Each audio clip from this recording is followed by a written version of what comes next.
Hello. जी हाँ, बिल्कुल आप सही देख रहे हैं। आपने सही पढ़ा। 3 महीने में कैसे 3 महीने में पढ़कर कैसे आप बोर्ड एग्ज़ाम 2025 में 90% तक प्राप्त कर सकते हो। अगर आप हमारी बताई हुई इन बातों को अगर आप फ़ॉलो कर लेते हो, तो आपको 90% बनाने से कोई नहीं रोक सकता है। सबसे पहले अगर आप 10th बोर्ड की तैयारी कर रहे हो, 12th बोर्ड की तैयारी कर रहे हो, जो मैं अभी आज आपको रूल्स बताऊँगा, जो आपको तरीके बताऊँगा, उन तरीकों को आप ज़रूर अपने आप में अपनाइए और उसको फॉलो कीजिए। ज़रूर आपके 90% तक के आप बना सकते हो, आप अच्छे से अंक प्राप्त कर सकते हो बोर्ड एग्ज़ाम में। देखिए, सबसे पहले हमारे पास कुछ महत्वपूर्ण बातें हैं, उन बातों को आपको ध्यान रखना ज़रूरी है। हम आपको सबसे पहले टिप्स बताएँगे, जिन टिप्सों को आप फॉलो कीजिए और उसी तरीके से आप अपनी पढ़ाई को जारी रखें, जिससे आपके आने वाले इन 3-4 महीनों में तैयारी ज़बरदस्त हो जाएगी और आपको 90% प्राप्त करना बहुत ही आसान लगेगा टारगेट, ठीक है ना? तो चलिए, सबसे पहले हम बताते हैं टिप्स, क्या किस कौन-कौन से तरीके हैं, जिनसे आप ये कर सकते हो। तो देखिए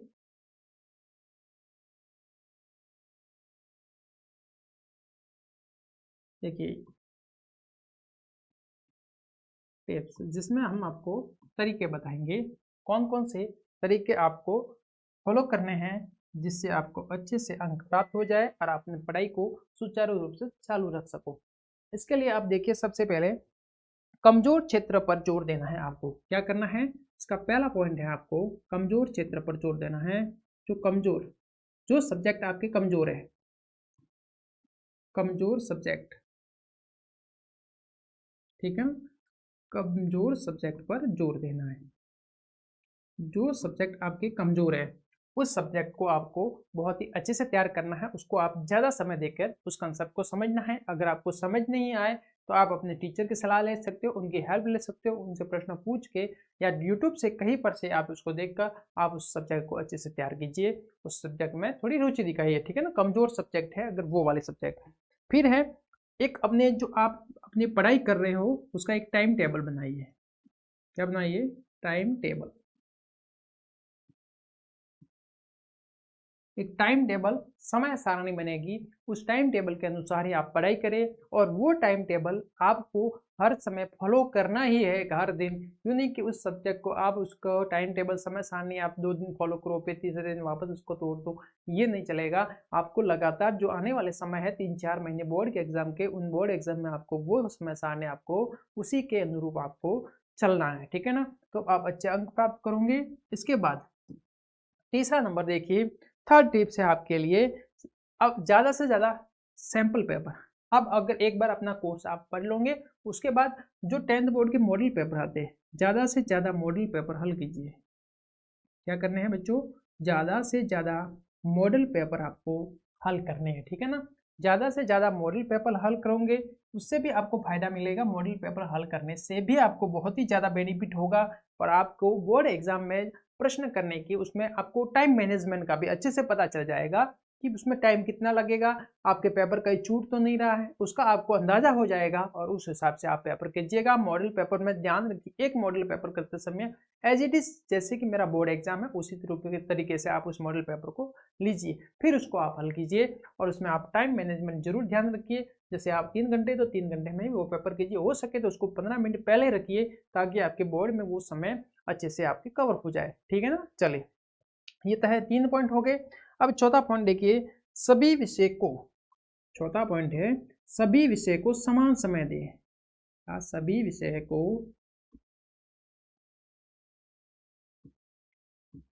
समान मात्रा में समय।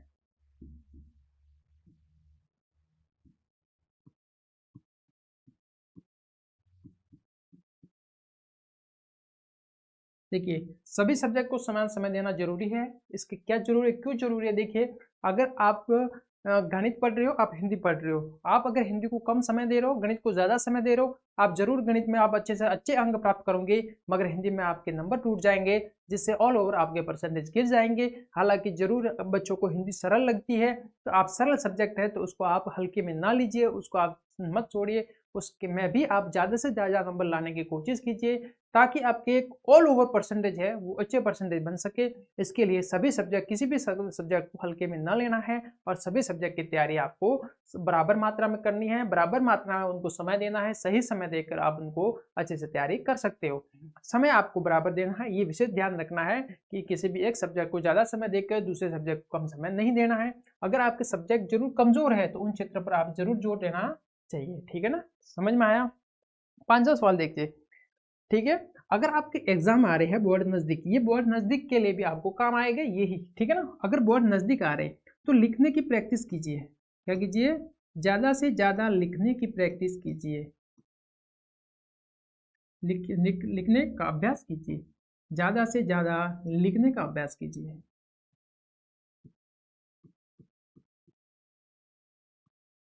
और एक बात ये भी है कि आप अगर लिख के याद करोगे तो वो याद भी बहुत ही बढ़िया होगा और अच्छे से याद होगा, तो आप भूलोगे भी नहीं। ठीक है ना, तो आप ज़्यादा से ज़्यादा क्या कीजिए, लिखने का अभ्यास भी कीजिए, ताकि बोर्ड में आपको पेपर छूट न जाए। विशेषकर ज़्यादातर बच्चों की यही गलती होती है कि पेपर उनके छूट जाता है। वो याद बहुत करते हैं, उनको पता भी होता है, मगर वो पेपर छूट जाता है समय की कमी के कारण। तो आप लिखने की प्रैक्टिस, इसको भी आप साथ लेके चलिए। इस पॉइंट को भी आप जरूर नोटिस कीजिए, उसको भी हल्के में मत लीजिए। लिखने की प्रैक्टिस भी बच्चों को होनी बहुत ज़्यादा जरूरी है।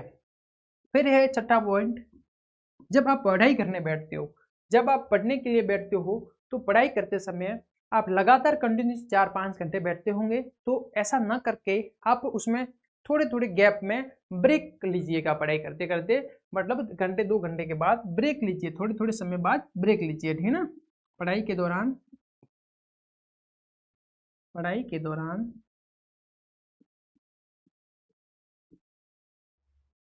ब्रेक,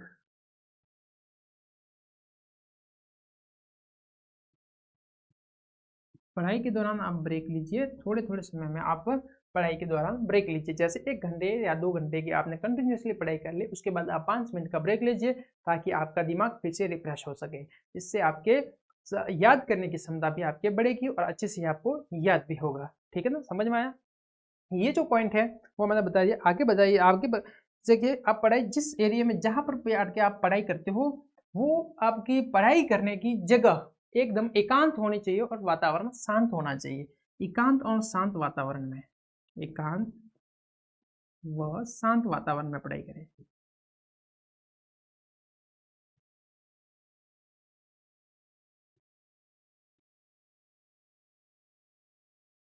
पढ़ाई करने के लिए आप जब बैठते हैं तो एकांत और शांत वातावरण में बैठे, जहां आपको कोई डिस्टरबेंस नहीं हो, वातावरण शांत हो एकदम, कोई आसपास से शोर शराबा नहीं हो रहा है। ऐसे वातावरण में बैठ के आप पढ़ाई करोगे, आपका ध्यान केंद्रित होगा, दिमाग एकाग्रचित होकर आप पढ़ाई कर पाओगे, जिससे आपको याद भी ज़्यादा होगा। इस प्रकार से हमने 7 पॉइंट आपको बता दिए, इस प्रकार से बनता है। सबसे ज़्यादा ये मोस्ट इम्पोर्टेंट पार्ट है, ये मोस्ट इम्पोर्टेंट पॉइंट है, ये वाला जो अक्सर बच्चे गलती करते हैं और मोस्टली बच्चे करते ही है। क्या करते हैं बच्चे? ज़्यादा से ज़्यादा एनसीईआरटी की बुक के अलावा ज़्यादा से ज़्यादा बुक मार्केट में पड़ी है, बहुत सारी बुक्स है मार्केट में, संजीव है, पासबुक्स है, उन संजीव पासबुक्स को ला लेते हैं। फिर पासबुक्स में क्या करते हैं, अलग अलग टाइप की, अलग अलग कंपनी की पासबुक्स होती है, उन पासबुक्स में क्या करते हैं, उनके अंदर से बच्चे पढ़ने लग जाते हैं।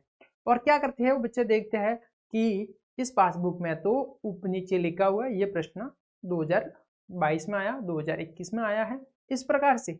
जबकि वो कंपनी वाले क्या करते हैं, उनको बाद में प्रिंट करते हैं। आज इस साल जैसे 2025 की बोर्ड हो गई मेरे, तो अगले साल जो पासबुक प्रिंट होगी उसमें इस साल का क्वेश्चन डाल देंगे बोर्ड वाला, और इसके नीचे आपको लिख देंगे 2024 जवाब 2025 में आया हुआ है। ठीक है, मतलब इससे क्या है, बच्चे ये अक्सर समझने की गलती करते हैं कि ये वाला प्रश्न तो पासबुक से अंदर से ही आया, मतलब अपनी जो अंश प्रश्न है वो पासबुक से आते हैं। ऐसा नहीं है बच्चों, अदर बहुत सारी बुक्स है, उनको आप जरूर कीजिएगा, उनमें से आप पढ़िएगा, मगर आप एनसीईआरटी पर से ध्यान को मत हटाइएगा। एनसीईआरटी को आप इम्पोर्टेंट लीजिए और एनसीईआरटी किताब को आप अच्छे से उसको पढ़िएगा। पासबुक्स पढ़ने के लिए कोई मना ही नहीं है, आप उनके अंदर से भी अच्छी सी चीज़ों को ले सकते हैं, उनसे पढ़ सकते हैं, मगर एनसीईआरटी बुक्स को आप जरूर पढ़ें। कई बच्चे तो ऐसे होते हैं जो एनसीईआरटी बुक्स खोलते भी नहीं है, ये बहुत ज़्यादा मिस्टेक, बहुत ही बड़ी गलती है। इससे आपके परसेंटेज पूछ सकते हैं और सवाल एनसीईआरटी के बाहर से नहीं आते हैं। इस एनसीईआरटी बुक्स को आप अच्छे से इसको पढ़ लीजिएगा एक बार, ठीक है ना। तो यहाँ से 8वां पॉइंट है एनसीईआरटी बुक्स पढ़िए।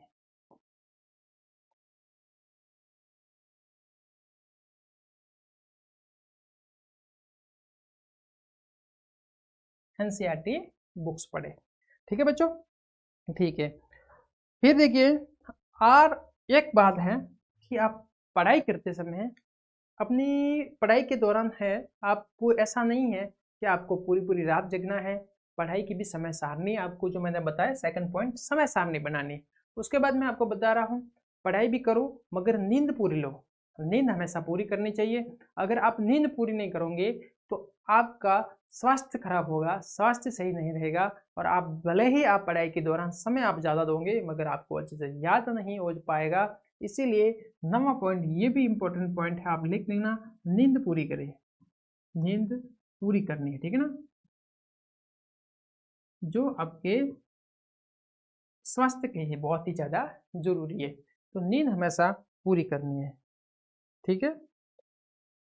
चलिए, उसके बाद हम आपको समय सारणी क्लास 10th के लिए आपको समय सारणी बता देते हैं कि आप किस प्रकार से आप समय सारणी का इस्तेमाल करके आप पढ़ सकते हो। आपको अच्छी लगे तो उस समय सारणी को आप फॉलो कर सकते हो, ठीक है ना। चलिए, अब हमारे पास सब्जेक्ट होती है, जैसे हमारे पास है सब्जेक्ट है गणित। क्या है बच्चों? गणित। उसके बाद सब्जेक्ट है विज्ञान। उसके बाद सब्जेक्ट है अंग्रेजी।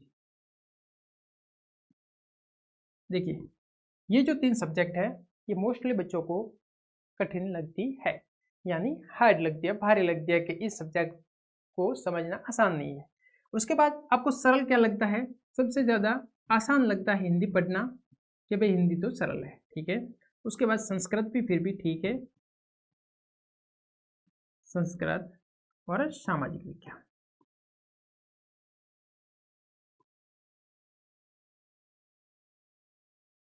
सामाजिक विज्ञान, ठीक है ना। इस प्रकार से आपके सब्जेक्ट होती है, 6 सब्जेक्ट क्लास 10th के लिए, ठीक है ना, क्लास 10। तो बच्चों देखिए, अब आपको क्या करना है, समय सारणी में ये जो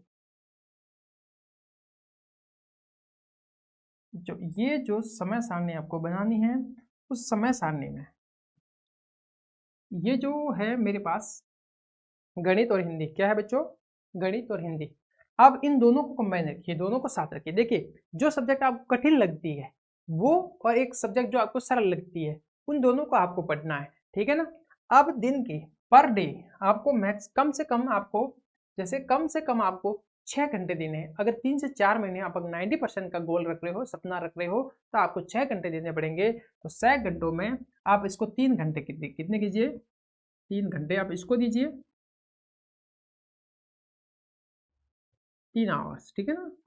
फिर आप इसको 3 घंटे आप उसको दीजिए, हिंदी को। ये शेड्यूल रखिए आप सोमवार को, किसके रखिए? सोमवार, यानी मंडे को आप ये सब्जेक्ट रखिए, ये वाली चीज़ रखिए। उसके बाद देखिए, इसके बाद जैसे ही आपको विज्ञान, क्या है बच्चों? विज्ञान और संस्कृत पढ़नी है। क्या पढ़नी है बच्चों? विज्ञान और संस्कृत भी पढ़नी है। इसके साथ संस्कृत के लिए आपको मैं बता रहा हूँ, ये अपना शेड्यूल नंबर दूसरा हो गया। तो ये वाली सब्जेक्ट है, इसको आप मंगलवार को पढ़िए। जैसे मंगलवार का हमने टाइम टेबल बनाया, अब मंगलवार को मुझे पढ़ना है विज्ञान, संस्कृत पढ़नी है। तो 3 घंटे तो ये हो जाएगी और 3 घंटे ये हो जाएगी, 6 घंटे कवर हो जाएंगे अपने। उसके बाद देखिए, ये होगी सामाजिक विज्ञान और अंग्रेजी। सामाजिक विज्ञान अंग्रेजी आपको बुधवार, ठीक है ना। ये भी 3 घंटे हो जाएगी और ये भी 3 घंटे हो जाएगी, 3 आवर्स ये पढ़ने हैं, कंप्लीट। अब इन सब्जेक्ट में आप देखिए, सोम मंगल और बुध, फिर वापस आप रिटर्न, अब इसको बुध के बाद ये गुरुवार को आप वापस यही फॉलो करोगे, शुक्रवार को ये करोगे और शनिवार को ये, ठीक है ना। मतलब सप्ताह में 2 बार आप सब्जेक्ट वापस आएगी, ठीक है ना। एक सब्जेक्ट 2 बार पढ़ने हैं सप्ताह में, ठीक है। उसके बाद मैं संडे में आपको क्या बोल रहा हूँ, देखिए संडे, अब मेरे पास बचा संडे। संडे को आपको कुछ नहीं करना, संडे को केवल रिवीजन करना है। क्या करना है बच्चों? रिवीजन करना है, ताकि ये रिवीजन जरूरी है ताकि आप भूल ना सको, भूल ना जाओ। तो आपको रिवीजन करना बहुत ही ज़्यादा ज़रूरी है। ये जो मोस्ट इम्पोर्टेंट है, संडे का आप सही उपयोग करके आप जो सब्जेक्ट पढ़ रहे हो, 7 दिन में जो आपने पढ़ा है उनका आप 7 दिन का एक बार क्विकली, एक बार तेजी से फटाफट उसका रिवीजन करना है, और हो सके तो मॉडल पेपर भी मिलाने हैं। ये संडे के लिए होमवर्क होगा। इस प्रकार से आप इस समय सारणी को भी फॉलो करके आप अच्छे से नंबर 90 अंक तक प्राप्त कर सकते हो अपने बोर्ड एग्जाम में। तो मिलते हैं बहुत ही जल्द नेक्स्ट वीडियो के साथ, तब तक के लिए बेस्ट ऑफ लक।